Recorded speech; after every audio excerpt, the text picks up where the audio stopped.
Today we are going to discuss about the introduction of pharmacopoeia and different pharmacopoeia. मतलब जो pharmacopoeia list है, pharmacopoeia की different जो pharmacopoeia list है उनके बारे में डिस्कस करेंगे और pharmacopoeia का इंट्रोडक्शन पढ़ेंगे.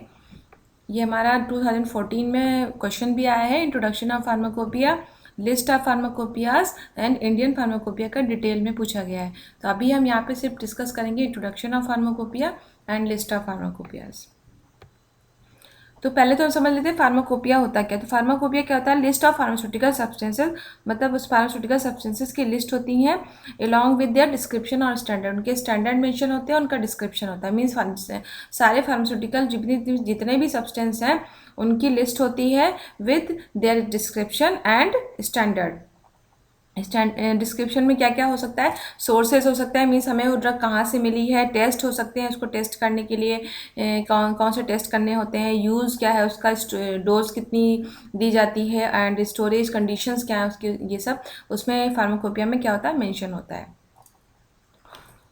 अब हम बात करते हैं फार्माकोपिया कहाँ से डिराइव हुआ. तो फार्माकोपिया ग्रीक वर्ड से डिराइव हुआ है. फार्माकॉन मीन्स होता है ड्रग एंड पॉइंट मीन्स होता है मेक. तो it means any formula or other standard required to make or prepare a drug. ठीक है. The term was first use in 1580 in a book on drug standard printed in Bergamo, Italy. सबसे पहले जो ये word use किया गया था pharmacopoeia, वो किस में यूज़ किया गया था? इटली में एक बुक प्रिंट हुई थी जिसका नाम था, जो थी क्या, ड्रग स्टैंडर्ड. उसमें फर्स्ट टाइम ये टर्म यूज़ हुआ था pharmacopoeia. After that, a number of national pharmacopoeia were published by various European pharmacopoeias. The London, the Edinburgh and the Dublin pharmacopoeia were obviously throughout the kingdom. ठीक है. उसके बाद बहुत सारी number national pharmacopoeias आए, जैसे कि European pharmacopoeias, London, Edinburgh, Dublin pharmacopoeia. ठीक है. Each pharmacopoeia described different strength and method of preparation for same preparations. तो इन सारे फार्माकोपिया में क्या मेंशन था कि इन्होंने सारे फार्मास्यूटिकल जो भी फार्मास्यूटिकल सब्सटेंसेस थे उनकी डिफरेंट स्ट्रेंथ बताई थी और डिफरेंट मेथड ऑफ प्रिपरेशन में लिखे हुए थे. मीन्स हर फार्माकोपिया में जो हर एक फार्मास्यूटिकल सब्सटेंस के लिए डिफरेंट मेथड, सब में अलग अलग मेथड्स थे और अलग अलग स्ट्रेंथ थी. तो इसकी वजह से क्या हुआ, बहुत ज़्यादा कन्फ्यूजन होने लगा. Hence there was a lot of confusion. To overcome this difficulty, the first British pharmacopoeia came into existence in 1864. इस सारी डिफिकल्टी को दूर करने के लिए एक सिंगल ब्रिटिश फार्माकोपिया आई 1864 में, जिसमें कि ये सारी कमियां, मतलब इन सारी जो भी फार्माकोपियाज आए थे इसमें क्या था, अलग अलग एक ही फार्मास्यूटिकल सब्सटेंस के अलग अलग स्ट्रेंथ हर बुक में मेंशन थी. मीन्स डिफर कर रहे थे एंड मेथड ऑफ प्रिपरेशन भी डिफर कर रहा था. तो इस डिफिकल्टी को दूर करने के लिए क्या एक आया, एक सिंगल ब्रिटिश फार्माकोपिया आई जिसमें सिंगल स्ट्रेंथ लिखी, मतलब एक सिंगल स्ट्रेंथ डिस्क्राइब थी, स्टैंडर्ड डिस्क्राइब था हर फार्मास्यूटिकल सब्सटेंस का, और एक सिंगल मेथड ऑफ प्रिपरेशन उसमें डिस्क्राइब किया गया. नेक्स्ट था, in the United state the first pharmacopoeia was published in December 1820 both in English and Latin. उसके बाद यूनाइटेड स्टेट में पहला फार्माकोपिया आया दिसंबर 1820 में, जो कि किसमें था, इंग्लिश में भी था और लैटिन में भी था. The object was the object of first USP was to select from substances the ones which possess medicinal power, converted them into preparation of suitable composition in order to enhance their power to maximum advantage. इस जो United State pharmacopoeia जो आया, इसका क्या main M था, इसका objective ये था कि कोई एक सिंगल सब्सटेंस को चूज किया जाए जिसके अंदर क्या हो, मेडिसिनल पावर हो. उस सब्सटेंस को किस में कन्वर्ट किया जाए, एक प्रिपरेशन में कन्वर्ट किया जाए. ठीक है, विथ सुटेबल कंपोजिशन, जिससे कि क्या हो, मैक्सिमम एडवांटेज लोगों को मिल सके. The first international pharmacopoeia was published by World Health Organization in 1951.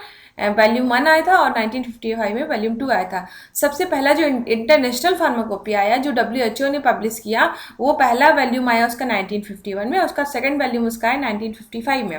The object of this was to provide a uniform list which would avoid confusion caused by different national standard strength and names, especially for the use of traveler who might need to use the same prescription in different countries. अब इस international pharmacopoeia का क्या एक main M था कि इन्होंने एक single pharmaceutical substance के लिए जो डिफरेंट नेम्स यूज हुए थे हर डिफरेंट फार्माकोपिया में, उसके लिए एक सिंगल नेम दिया, मतलब उसके सारे डिफरेंट स्टैंडर्ड, स्ट्रेंथ और नेम्स स्पेशली उसमें मेंशन हुए।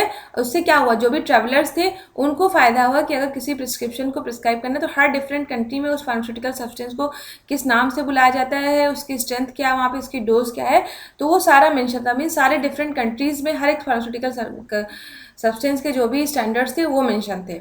ठीक है, अब हम बात करते हैं हमारे कौन कौन से फार्माकोपियाज हैं। इसके अलावा कुछ स्टैंडर्ड रेफरेंस बुक्स भी हैं इंडिया में जो एज अ रेफरेंस यूज़ होती हैं।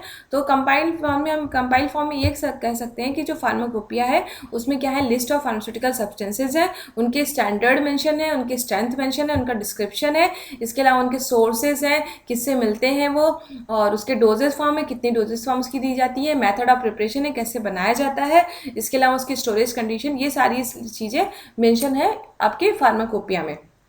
अब कौन कौन सी फार्माकोपियाज है, इंडियन फार्माकोपिया जिसको आईपी के नाम से भी जाना जाता है, ब्रिटिश फार्माकोपिया बीपी के नाम से जाना जाता है, United State pharmacopoeia USP, European pharmacopoeia, Japanese pharmacopoeia, Martindale extra pharmacopoeia, British pharmaceutical codex. अब इसके बाद ये जो हमारी आ गई हैं ये है स्टैंडर्ड कुछ रेफरेंस बुक है जिनको अभी as a reference mention use किया जाता है। Pharmaceutical codex, Merck index, British national formulary, United State national formulary, national formulary, United State dispensary, Indian pharmaceutical codex, national formulary of India जो कि आपके नए नए वॉल्यूम्स एडिशंस आते रहे। 1960 में आया था, देन 66 में, देन 79 में और then 2011। So this was all about the introduction of pharmacopoeia and list of pharmacopoeias. Next video में हम डिस्कस करेंगे डिटेल में इंडियन फार्माकोपिया के बारे में। ये आपका 8 मार्क्स का क्वेश्चन आया है 2014 के एग्जाम में। So if you like my video, subscribe my channel and don't forget to press bell icon.